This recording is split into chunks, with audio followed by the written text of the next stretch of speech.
2일 후에 방백들이 내게 나와 이르되 이스라엘 백성과 제사장들과 레위 사람들이 이 땅 백성들에게서 떠나지 아니하고 가나안 사람들과 헷 사람들과 브리스 사람들과 여부스 사람들과 암몬 사람들과 모압 사람들과 애굽 사람들과 아모리 사람들의 가증한 일을 행하여 그들의 딸을 맞이하여 아내와 며느리로 삼아 거룩한 자손이 그 지방 사람들과 서로 섞이게 하는데 방백들과 고관들이 이 죄에 더욱 으뜸이 되었다 하는지라. 내가 이 일을 듣고 속옷과 겉옷을 찢고 머리털과 수염을 뜯으며 기가 막혀 앉으니 이에 이스라엘의 하나님의 말씀으로 말미암아 떠는 자가 사로잡혔던 이 사람들의 죄 때문에 다 내게로 모여오더라. 내가 저녁 제사 드릴 때까지 기가 막혀 앉았더니 저녁 제사를 드릴 때에 내가 근심 중에 일어나서 속옷과 겉옷을 찢은 채 무릎을 꿇고 나의 하나님 여호와를 향하여 손을 들고 말하기를 나의 하나님이여 내가 부끄럽고 낯이 뜨거워서 감히 나의 하나님을 향하여 얼굴을 들지 못하오니 이는 우리 죄악이 많아 정수리에 넘치고 우리 허물이 커서 하늘에 미침이니이다.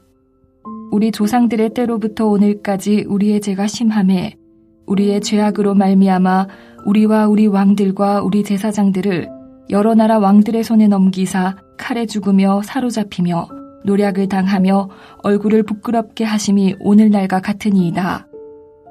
이제 우리 하나님 여호와께서 우리에게 잠시 동안 은혜를 베푸사 얼마를 남겨두어 피하게 하신 우리를 그 거룩한 초소에 박힌 묵과 같게 하시고 우리 하나님이 우리 눈을 밝히사 우리가 종노릇하는 중에서 조금 소생하게 하셨나이다. 귀한 후에 얼마 지나지 않아 에스라는 방백들로부터 이스라엘 백성들의 문제점에 대하여 보고를 듣게 됩니다. 그것은 이스라엘 백성과 제사장들과 레위 사람들이 가나안의 토착 족속들과 암몬, 모압, 애굽 사람들과 같이 가증한 일을 행하는 자들과 자신을 분리시키지 않고 살아가므로 이방 백성과 혼인하여 거룩한 자손이 그 지방 사람들과 서로 섞이게 했다는 것입니다. 이방인과의 혼합 결혼을 신앙의 타락으로 간주한 것입니다. 게다가 방백들과 고관들이라는 백성의 지도자들이 이 죄에 가담하여 앞장을 섰다는 것입니다. 신명기 7장 3절과 4절에서 하나님은 또 그들과 혼인하지도 말지니 내 딸을 그들의 아들에게 주지 말 것이요 그들의 딸도 내 며느리로 삼지 말 것은 그가 내 아들을 유혹하여 그가 여호와를 떠나고 다른 신들을 섬기게 하므로 여호와께서 너희에게 진노하사 갑자기 너희를 멸하실 것임이니라 라고 말하였기에 이것은 하나님의 율법을 어기는 행동이었습니다. 만약에 귀환한 유다 백성들이 그 땅에 살고 있는 여러 민족과 혼합하여 결혼을 한다면 필연적으로 그들이 섬기는 우상 숭배를 허용해야 하고 우상 숭배는 하나님의 율법에 대하여 불순종하는 일로 이어질 수밖에 없습니다.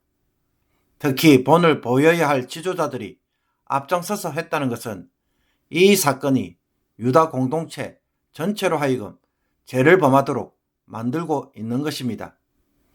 이 보고를 들은 에스라는 속옷과 겉옷을 찢고 머리털과 수염을 뜯으며 기가 막혀 주저앉았습니다. 에스라의 탄식은 겉옷만 찢은 것이 아니라 속옷까지 찢었으며 머리털과 수염을 뜯었다는 것은 국가의 위기 앞에 머리털을 밀고 수염을 깎았던 것처럼 나라의 위기로 심각하게 보았다는 것입니다. 에스라의 이런 모습에 하나님의 말씀을 두려워하는 자들도 백성들의 죄로 인해 함께 슬퍼하며 그의 곁에 모였습니다. 저녁에 제사를 드릴 때가 되자 주저앉아 있던 에스라는 속옷과 겉옷을 찢은 채 무릎을 꿇고 하나님께 기도를 하기 시작했습니다. 6절에서 15절까지가 에스라가 기도한 내용입니다.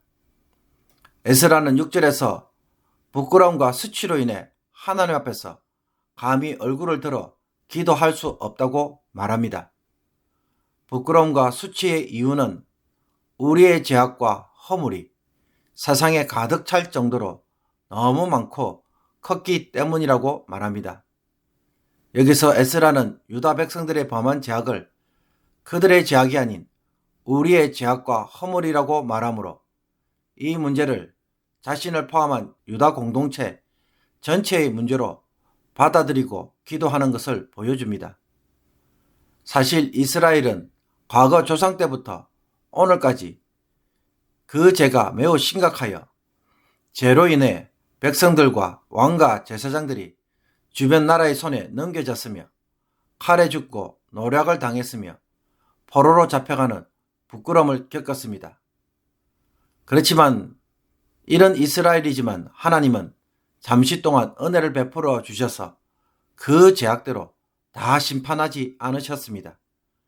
그래서 얼마를 남겨두어서 살아남게 하셨고 이 거룩한 땅에 박힌 못처럼 다시 뿌리를 내리도록 하여 주셨습니다. 그리고 그들의 눈을 밝혀주셔서 잠시나마 종살이에서 벗어나도록 해주셨습니다. 그런데 이런 은혜를 입은 이스라엘이 또다시 범죄를 저지르고 있으니 어떻게 해야 합니까? 10절에서 에스라도 이렇게 말합니다. 우리 하나님이여, 이렇게 하신 후에도 우리가 주의 계명을 저버려 사오니 이제 무슨 말씀을 하오리까? 하나님을 볼 면목이 없다고 말합니다. 감히 기도하기가 참으로 부끄럽고 민망하다는 것입니다. 여러분은 혹 귀한한 유다 백성들이 그 땅에서 살아가면서 주변 민족과 혼합 결혼을 하고 특히 지도자들이 이 일에 앞장서서 행하였다는 것에 대하여 에스라가 너무 민감하게 반응하고 있다고 생각하십니까? 이것은 성도가 불신자와 결혼을 해서는 안 된다는 것을 말하고 있는 것일까요? 우리는 유다 백성들이 주변 민족과 혼합 결혼을 하는 일에 있어 무엇보다 지도자들이 주도적으로 했다는 것을 주목할 필요가 있습니다. 이들이 먼저 그런 일을 하였다는 것은 그 땅에 이미 살고 있던 기존의 세력과 연합함으로 보다 안정된 삶과 권력을 누리고자 하였기 때문입니다. 저와 여러분들이 새로운 직장에 들어갈 때 빨리 적응하고 성공할 수 있는 방법은 무엇입니까?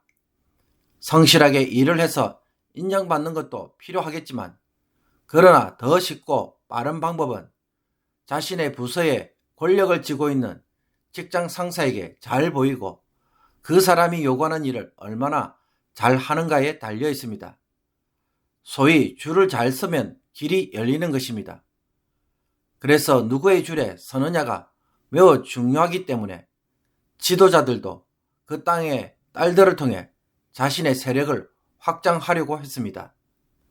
지도자의 이런 모습에 백성들도 당연히 따라갈 수밖에 없는 것입니다.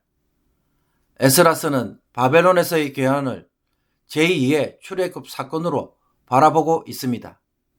그래서 바벨론에서 탈출한 유다 백성이 다시 가나안 땅에 들어가서 성전 건축을 통해 예배를 바로 세우고 하나님이 임재하시는 땅에 율법을 따라 살아가는 나라를 세우는 것에 깊은 관심을 가지고 있습니다. 그런데 이런 제2의 출애굽 비전 앞에 이스라엘 백성들이 가나안 족속과 연합하여 정치적 안정, 경제적 안정을 도모하고자 한다면 어떻게 됩니까? 마치 가나안 정복 후에 완전히 멸하지 못하고 그들의 푸구섭을 따라간 이스라엘의 실패를 반복하는 것과 동일합니다. 유다 공동체로서는 매우 심각한 위기인 것입니다. 그러므로 성도가 나도 남들처럼 잘 살아보고 싶다는 것을 삶의 목표로 삼고 살아간다는 것은 무엇을 의미하는 것이라고 생각하십니까? 그것은 거룩한 백성으로 사는 것이 아니라 이방 민족과 혼인하며 혼합되는 것과 동일합니다. 에스라는 2절에서 이스라엘 백성을 두고 거룩한 자손이라고 말합니다. 거룩하다는 것은 하나님 앞에서 구별되었다, 성별되었다는 뜻입니다. 하나님께 속한 자라는 것입니다. 그런데 이 백성이 그 땅에서 좀 더 잘 살고자 그들과 결탁하였고 그 결탁이 혼인으로 드러나고 있습니다. 혼인을 통해 거룩한 백성이라는 정체성을 버리는 것입니다. 이것이 바로 혼합 혼인에 감춰진 진짜 문제입니다. 성도는 복을 누리기 위해 사는 자들이 아니라 하나님께 순종함으로 하나님의 복을 누리며 사는 자들입니다. 복과 성공을 목표로 하면 당연히 제일 좋은 방법은 혼합 혼인일 것입니다. 그러나 에스라는 그렇게 보지 않았습니다. 율법에 온전히 순종함으로 복을 받는 백성을 세우는 것이 에스라가 고국으로 돌아온 목적입니다. 포로 귀환 후에 유다 백성들이 율법에 집착하는 이유가 바로 여기에 있습니다. 또 훗날 예수님 시대에 바리새인들이 등장하여 율법을 그토록 강조하는 이유도 바로 여기에 있습니다. 오늘 말씀을 묵상하면서 다시 한번 지난번에 묵상했던 내용을 기억하며 순종하기를 원합니다. 돈 때문에 결정하는 삶의 방식을 버리고 하나님 때문에 결정하는 방식으로 판단하고 행동할 줄 아는 성도가 되게 해달라고 기도하기를 원합니다.